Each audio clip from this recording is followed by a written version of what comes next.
చెల్లి తమ్ముడు, ఎన్నో మార్లు తప్పిపోతున్నావు, పడిపోతున్నావు, జారిపోతున్నావు, పతనమైపోతున్నావు, ఎరిగి మరలా లోకంలో పడిపోతున్నావు, తెలిసి మరలా పాపంలో పడిపోతున్నావు. ప్రార్థన చేయని రోజులు ఎన్నో ఉన్నాయి నీ జీవితంలో, వాక్యం చదవని రోజులు ఎన్నో ఉన్నాయి నీ జీవితంలో, వ్యర్థమైన వాటిని చూస్తూ వ్యర్థమైన ఆలోచనలతో కలలలో అపవిత్రమైపోయిన పరిస్థితులు ఎన్నో ఉన్నాయి నీ జీవితంలో. బట్ స్టిల్ ఇంకా ఎందుకు నీకు దేవుడు అవకాశం ఇస్తున్నాడంటే నిన్ను భరిస్తున్నాడు ఆయన, నిన్ను సహిస్తున్నాడు ఆయన.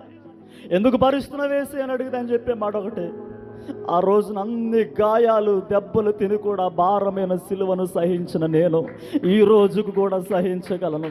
I can bear even till today. ఈ రోజు కూడా నేను భరించగలను, ఈ రోజు కూడా సహించగలను. ఎందుకంటే కల్వరి కొండ మీదకి ఆ సిలువను మోస్తూ ఎక్కుతున్నప్పుడు నీ విషయంలో ఏ ప్రేమ ఉందో ఈ రోజుకు కూడా నీ విషయంలో అదే ప్రేమ నాలో ఉంది. ఆ ప్రేమను బట్టి అన్ని సహిస్తున్నాను, ఆ ప్రేమను బట్టి అన్ని భరిస్తున్నానని చెప్తాడు ఆయన.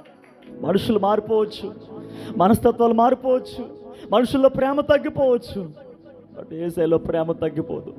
ఇన్ఫ్యాక్ట్ పాపం పెరుగుతున్నప్పుడు ఆయనకు కోపం పెరగాలి కానీ ఇంకా ప్రేమ పెంచుకుంటున్నాడు.